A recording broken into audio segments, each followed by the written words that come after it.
It is my current goal to do a solo challenge every single week where the Pokédex entry that I use for that solo challenge is how many subscribers that I have on the YouTube channel. So this week we are taking a look at 348, which is Armaldo.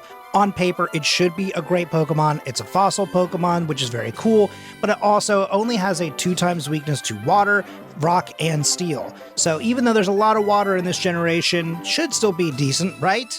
You sure about that? Well, first up, Roxanne, of course, is a Rock-type gym leader, and they all have Rock Tomb, which can pose a little bit of a problem, but Water Gun, even though it's a little weak for Nosepass, can eventually win out. Then Skip, Brawly go to Watson first because you can kind of deal with him for the most part. Magaton is the hardest part of this fight, and if you could avoid the Paralyze all the way up until Midectric, it is even easier, and then you can backtrack to Brawly finally because his special defense is very bad, and even though Armaldo's special attack isn't great, it will be much higher now that you've trained up and gotten an extra badge. And even with that lower special attack, Water Gun will get you pretty far against Flannery, and of course you get same type attack bonus with Rock Tomb, which will carry you out to the end of the fight because you also outspeed.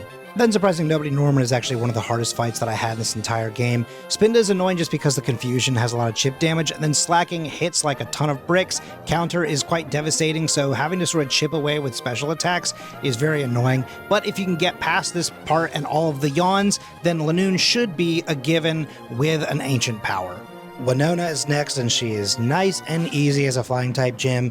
Rock Tomb and Ancient Power, even with the Sand Attack debuff, we can still make it through very nicely. Titanize are actually also surprisingly very easy. One Ancient Power to take out the Xatu, and then Fury Cutter with the same type attack bonus and getting stronger and stronger each turn, then makes it very quick work for the rest of the team. One can also be quite difficult just because water is one of our only weaknesses, but at this point, because we're so over-leveled due to solo challenging here, we can kind of just brute force our way through these fights.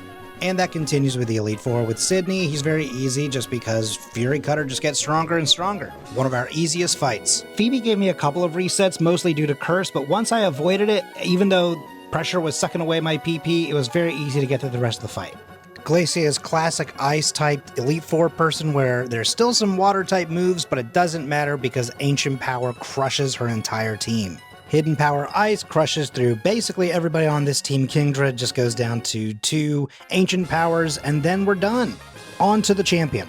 Even though these are water and we're weak against those, really it just comes down to Ancient Power for a little bit, Return for everyone else, and then finally Earthquake for Tentacruel and for Whiscash, and we are done. That is a championship for Armaldo.